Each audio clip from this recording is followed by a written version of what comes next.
dokter ini. Pusing aku, mana panas, nggak dipanggil-panggil dari tadi. Sabar ya Bu, dokternya lagi di toilet Bu, bentar. Sabar ya Bu, mohon tunggu ya. Nomor antrian 69, Ibu Mawar. Ibu silakan masuk. Pak dokternya ada dokternya dulu sini kenapa lagi kenapa Pak cepat ini anak saya udah mau demam. Bu, Pak ini cucu saya lagi demam tinggi. Ibu tunggu bentar Bu ya. Anak saya dulu ya. Tunggu dulu ya. Masuk aja. Ibu duluan aja itu dokternya itu. Aku udah dari tadi loh. Halo. Halo. Bentar ya dok, saya ada urusan dikit dok ya. Bentar ya saya selesaikan dulu ya. Kan aku duluan tadi, bukan kau ya. Malas sekali aku lah. Walah, kenapanya kau bising kali kau ini? Kau tengok cucuku lagi demam tinggi itu kau. Kalau nggak suruh kau sama aku main kita. Kau nggak tahu ya? Aku dari tadi ngantri sini. Lakiku itu belum kubelikan makan. Aku yang penting cucuku duluan. Kau untung kau besar. Kalau kecil ku giling juga kau tunggu ya. Kau pun kau. Betul kau. Udahlah. Maju sini kalau berani kau. Sini. Malas sekali aku di klinik ini. Pikir aku. Kau terpal. Sini kau. Untung kau ya. Sorry dok ya. Alhamdulillah udah selesai urusan yang. Kok kau pula yang bodoh, awas kau. Iya maaf. Turun mama pula yang berdiri. Tak tahu kau ini. Aduh ya Allah nak. Gimana nih kau ini? Sudah selesai Bu. Udah, alhamdulillah udah. Jadi gini Bu. Ini cucu saya ini udah demam. Kok ngomong lah, kok diam aja kau ini. Gimana nih? Udah anak siapa? Yang mana ini mamanya? Ini mamanya Bu, tapi nggak tahu cengok kali dia ini lambat kali ini. Bu, udah demam dokter, udah 5 hari ini nggak sembuh demam tinggi. Nah gitu jadi mama itu ngomong semua yang bilang. Jadi dok aku aja lah lama kali bang. Dia nih dok, udah demam 2 hari. Tinggi. 2 hari atau 5 hari? Gimana? 2 hari atau 5 hari jadi demamnya? 5 hari. Enggaknya kau bilang dari tadi 5 hari rupanya dokter. Berarti udah 5 hari 5 demamnya. hari tinggi demamnya, makanya aku suruh kemarin. Dari kemarin aku suruh kau kesini, bawa enggak kau bawa juga.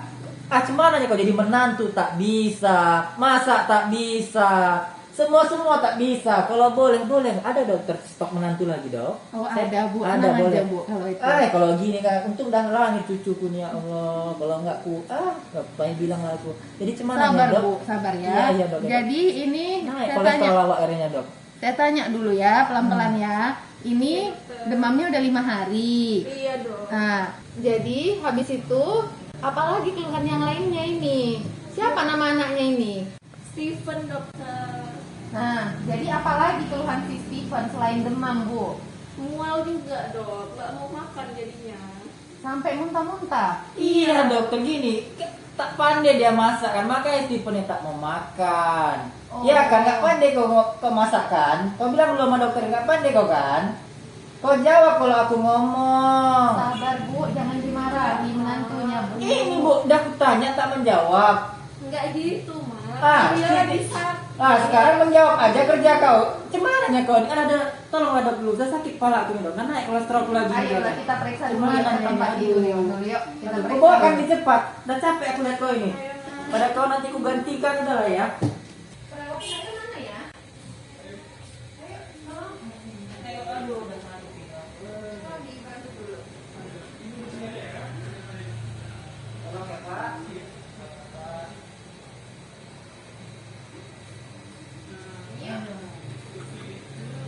Iya, malah duduk pula kau itu.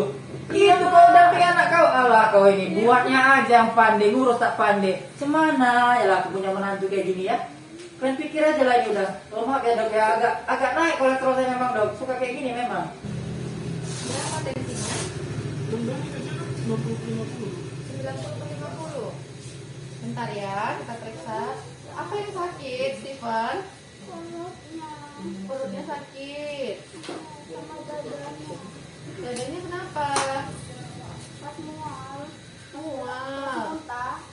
Kalau pas muntah kan tiba-tiba pas di itu tiba-tiba sakit dadanya. Ini perutnya sekarang sakit.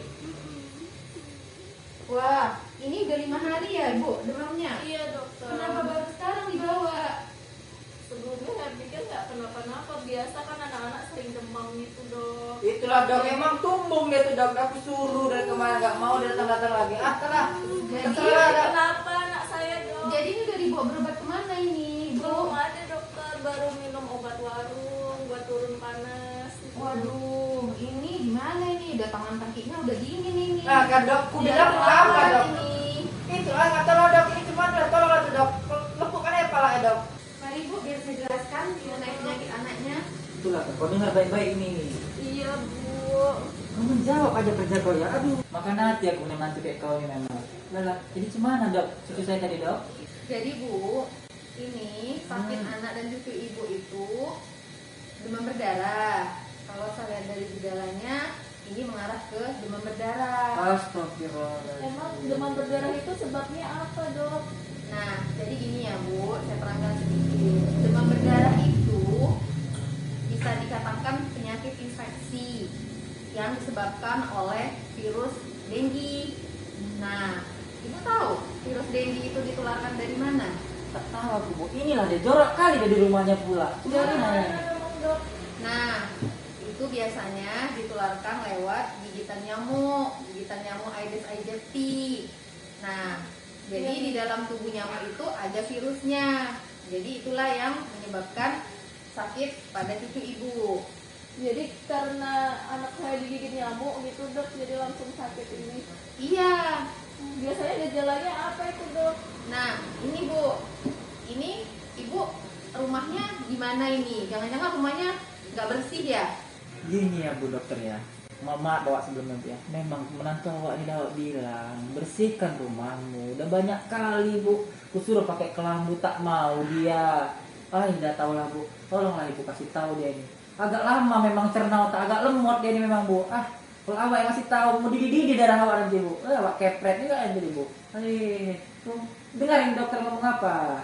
Jadi gimana, Dok? Jadi benar, nyamuk Aedes aegypti ini memang yang pertama dia itu seringnya hidupnya itu di perumahan, kemudian di tempat-tempat umum, dan dia itu suka sama misalnya tempat penampungan air yang bersih.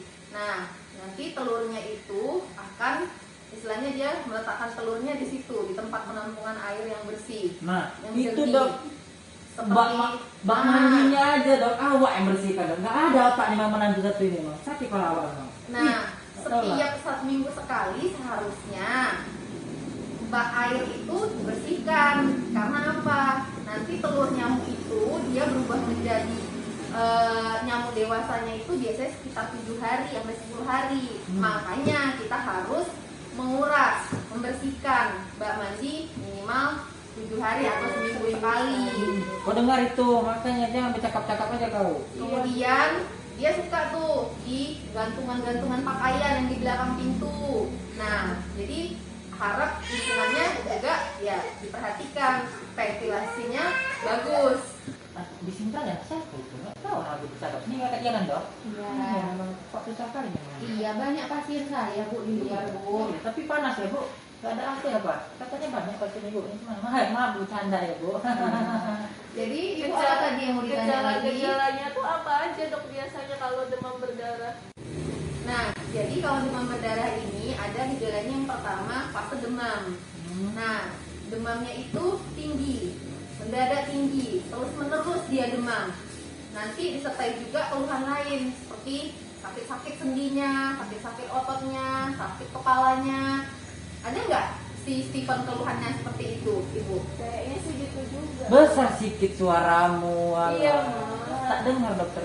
Dok, kamu boleh tahu awak dok, tingginya itu seberapa tinggi dok? Awak tak paham pula pakai tem itu dok.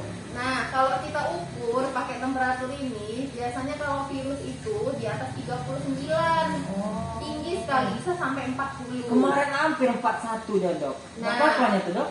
Untung nggak kencang ya, Bu. Oh mau kejang juga dok? Bisa. Tuhan, itulah kau kan, lama kali kau bergerak memang. Memang. Susah kali memang. Di awal-awal kayak gini, pasti orang tua nggak nyadar nih kalau anaknya kena demam berdarah. Karena gejalanya nggak spesifik ke arah demam berdarah. Kalaupun ini dicek darah, dilakukan pemeriksaan darah, trombositnya mungkin belum begitu khas untuk ke arah demam berdarah. Yang namanya kekentalan darahnya, yang istilahnya dipengaruhi akibat gigitan nyamuk ini, yang namanya hematokrit, itu juga belum meningkat pada fase awal seperti ini. Nah, jadi makanya orang tua mungkin menyangka ini demam-demam biasa karena gejalanya nggak spesifik. Nah, Setelah itu, ini nih gejala yang dialami cucu ibu sekarang. Fase kritis. Kenapa saya bilang fase kritis? Ini tadi saya pegang tangannya, kakinya udah dingin. Nah, Allah, cucuku. makanya jangan sampai terlambat baru dibawa. Fase kritis ini itulah ditandai dengan, jadi demam berdarah itu Bu, nyamuknya kan menggigit, ya kan, menggigit, masuk virusnya. Itu menyebabkan ada namanya peningkatan permeabilitas pembuluh darah. Jadinya plasma darah kita itu keluar dari dalam pembuluh darah. Ngerembes gitu. Iya, ngerembes. Jadinya kental darah kita. Itulah nanti kalau kita cek hematokritnya, nanti kita lakukan cek darah ya Bu setelah ini. Hematokritnya atau kekentalan darahnya meningkat, trombositnya menurun juga. Nah, selain itu, selain yang anaknya lemas, biasanya kan kalau badannya udah dingin berarti demamnya udah reda nih, sakitnya udah reda. Iya, Dok. Tapi kan nih kelihatan badannya dingin, malah anaknya lemas. Nah, makin lemas dia tengok. iya, jadi di sini orang tua sering terkecoh. Badannya udah dingin, tapi kok anaknya makin lemas, makin Iya. penurunan Tak kesadaran. mau dia makan malah, Dok. Nah, biasanya gejala lainnya juga ada, seperti apa? Mimisan, Oh iya. gusi berdarah, ada nggak Bu? Nggak ada sih Dok. Sakit perut. Nah, tadi dia kayaknya Iya. mengeluhkan sakit Iya, perut. sakit kali perutnya kata Dok. Muntah-muntah. Iya, Dok. Nah, inilah yang kita takutkan. Kalau sudah masuk fase kritis ini, kita harus kita rawat, kita opname, kita berikan cairan.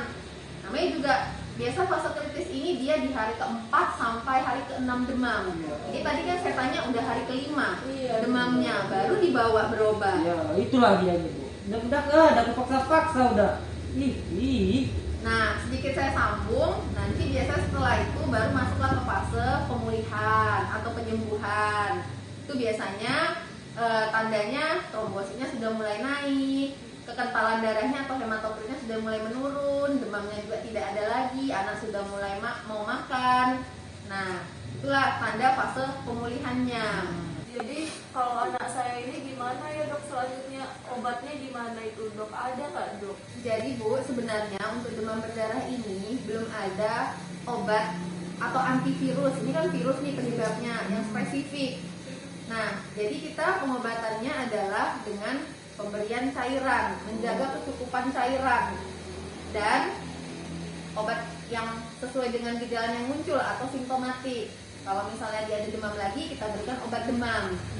Nah, jadi nanti ini anak ibu harus kita rawat, kita lakukan pemeriksaan darah karena sudah masuk ke fase kritis, atau ini dengan kata lain shock. Anak ibu sedang mengalami shock. Iya. Jadi harus dirawat anak saya. Dok. Harus dirawat kalau sudah seperti ini kondisinya, ibu. Tapi bisa sembuh nggak Dok? Nanti bisa meninggal nggak Dok anak saya Dok? Sebenarnya kalau udah masuk fase shock, fase kritisnya, ya kita bisa katakan ini sedang dalam istilahnya tahap yang sedang gawat-gawatnya. Kita lihat dulu lah ibu ya. Sebenarnya komplikasinya salah satunya shock ini kalau terlambat dibawa adalah kematian. Nah, kau ya, awas aja kalau cucuku kenapa-kenapa, pecat kali jadi menantu. Betulan kali ini kau ya. Ya, Ya, Dok, jadi gimana tadi Dok? Jadi ini anaknya kita rawat ya Bu, kita pasang infus, Iya, Bu. jangan khawatir. Mudah-mudahan sembuh anaknya. Tentunya ya Bu. Tolong ya, Dok ya. Jadi Dok, nanti kalau anak saya sudah sembuh, untuk pencegahannya gimana ya Dok biar nggak sakit kayak gini lagi Dok? Nah, jadi yang paling penting itu untuk pencegahan penyakit demam berdarah adalah dengan pemberantasan sarang nyamuk. Pemberantasan sarang nyamuk itu dengan cara 3M+. 3M+. Apa itu, Kau dengar itu?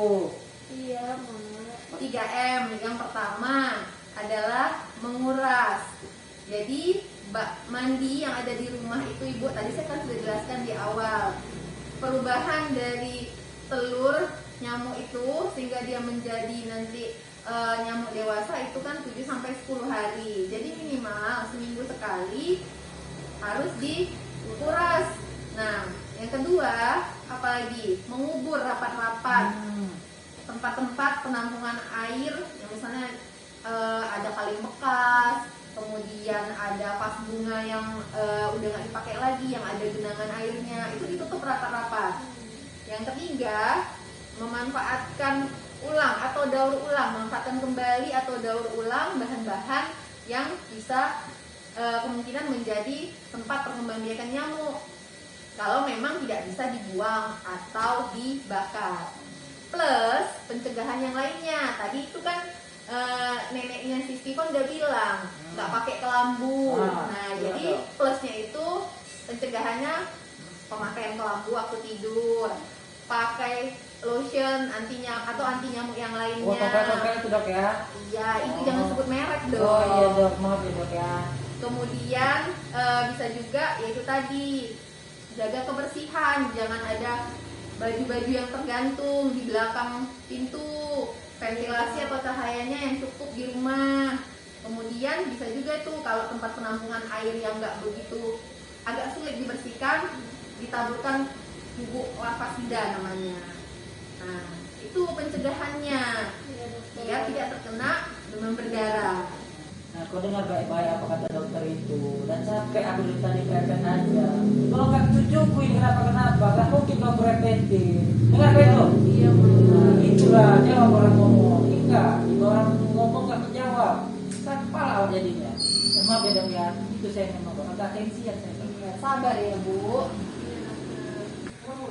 Gimana ini? Lama dipotong pula aku. Sekali lah.